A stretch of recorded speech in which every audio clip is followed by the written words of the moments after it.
রাজ্যে হাওড়া নদীর জলে এই মুহূর্তে ভাসছে রাজনগর, জয়পুর সহ দক্ষিণ জয়নগর। আপনাদের জানিয়ে রাখবো যে ইতিমধ্যেই কিন্তু গজরিয়া এলাকায় বাঁধ ভেঙেছে এবং তার ফলে হাওড়া নদীর পাড়ের বাসিন্দারা আতঙ্কে রয়েছেন।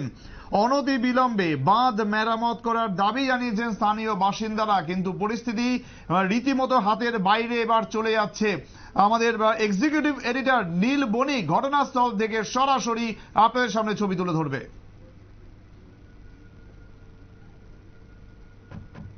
আমরা রয়েছি এই মুহূর্তে গজারিয়া এলাকায়। একদম হাওড়া নদীর যে জলের চাপ, সেই জলের চাপ কিন্তু ইতিমধ্যেই এই যে জমিগুলি বা এখানে বেশ কয়েকটি পুকুর রয়েছে, সেই পুকুর ভাসিয়ে এই যে জলের চাপ, সেই জলের চাপ আসছে।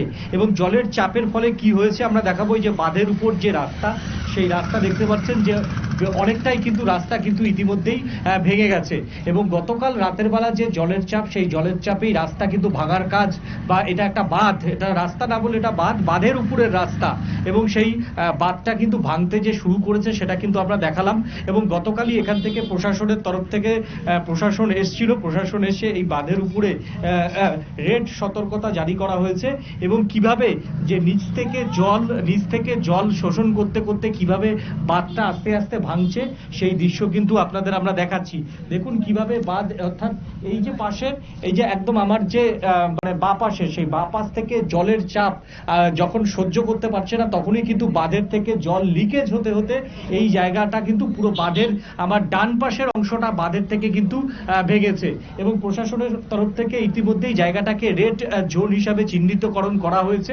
এবং এই পাশের যে জায়গাগুলি, সেই জায়গাগুলি যদি আজকে রাতে জল না কমে, তাহলে কিন্তু এই জায়গার একটা বেশিরভাগ অংশ আজকে রাতে যে নতুন করে প্লাবিত হবে সে কথা বলার অপেক্ষা রাখে না। আমি আসবার সহকর্মীর কাছে যাব, আস্তে আস্তে দেখানোর চেষ্টা করব যে এই মুহূর্তে যে বাঁধ, সেই বাঁধটা কিভাবে ভাঙছে। আমরা আসুন দেখানোর চেষ্টা করি, যদিও সেই কাজটা মোটেও সহজ নয়। এবং সেই জায়গাতে আমরা দেখানোর চেষ্টা করব যে দেখো বাঁধের সামনে থেকে যে জলটা, কিভাবে জলটা বাঁধের সামনে থেকে আসছে। দেখো রাস্তার এটা কিন্তু পুরোটাই বাঁধ, বাঁধ যে ভাঙছে সেটা কিন্তু এই মুহূর্তে একদম সরাসরি আমরা দেখাচ্ছি যে বাঁধটা ভেঙে কিভাবে জল আর এক প্রান্ত থেকে অন্য প্রান্তে যে যাচ্ছে, সেই চিত্র সরাসরি আমরা দেখাচ্ছি।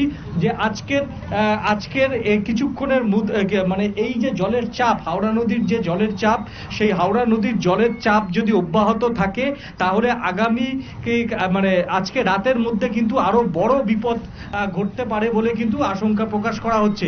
আমি সেখানে একবার যাওয়ার চেষ্টা করব সেখানে, কিন্তু যাওয়াটা মোটেও সহজ নয়। চেষ্টা করছি এই মুহূর্তে সেখানে একবার যাওয়ার জন্য, যে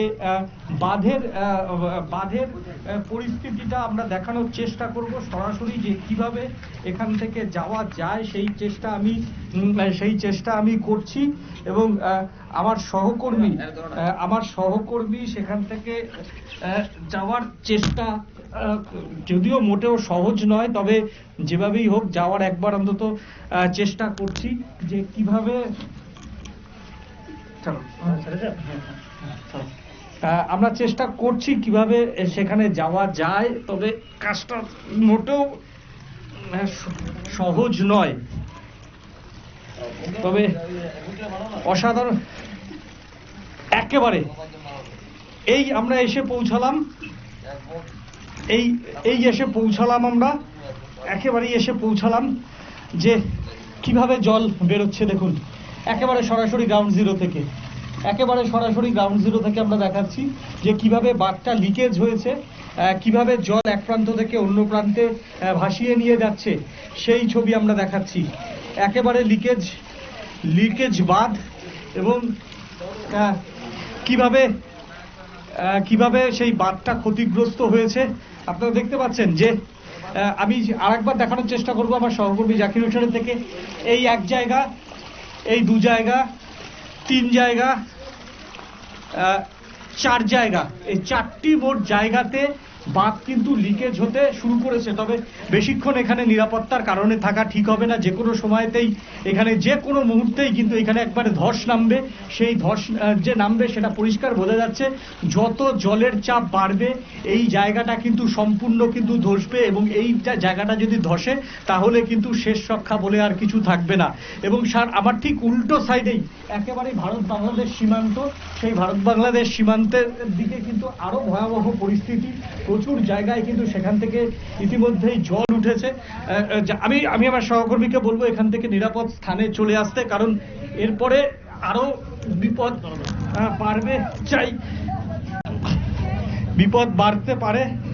যে কোনো মুহূর্তে আরো বড় ধরনের বিপদ হতে পারে। এবং আরো একবার দেখানোর চেষ্টা করব যে এই ঠিক হাওড়া নদীর চাপ ঠিক এইভাবে জলের চাপটা আসছে, এবং এইখান থেকে মাটি আর জল ধরে রাখতে পারছে না, এবং জল ধারণ ক্ষমতা মাটি সেটা আস্তে আস্তে কমছে, এবং কমতে এইখান থেকেই ঠিক লিকেজ হতে ঠিক এইভাবে কিন্তু জলটা কিন্তু সেখান থেকে চলে যাচ্ছে।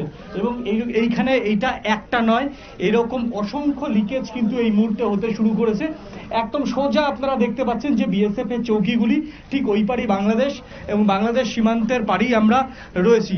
ক্যামেরায় জাকির হোসেনের সঙ্গে নীল বণিক, নিউজ ভ্যানগার্ড। সুতরাং দেখতেই পেলেন যেভাবে নদীর বাঁধ ভেঙেছে এবং সেই বাঁধ ভেঙে সেখান থেকে জল ঢুকছে, মানে আর রাস্তার অবস্থা খুবই খারাপ। ইতিমধ্যেই ফাটল দেখা দিয়েছে, এবং এই জলের চাপ যদি আজ রাতেও যদি বৃষ্টি হয় সেই চাপ যে বাড়বে তা বলাই বাহুল্য। এবং সেক্ষেত্রে এই যে রাস্তা তা সম্পূর্ণ এক জায়গা থেকে অন্য দিকে আসার জন্য যে রাস্তা, বাংলাদেশ বর্ডারের কাছাকাছি চলে যাওয়ার জন্য যে রাস্তা, সে কিন্তু সম্পূর্ণভাবে বিচ্ছিন্ন হয়ে যাবে। সেক্ষেত্রে কিন্তু যারা স্থানীয় বাসিন্দারা তারা কিন্তু সমস্যায় পড়বেন। সময় আরো একটি বিরতির, সঙ্গে থাকুন।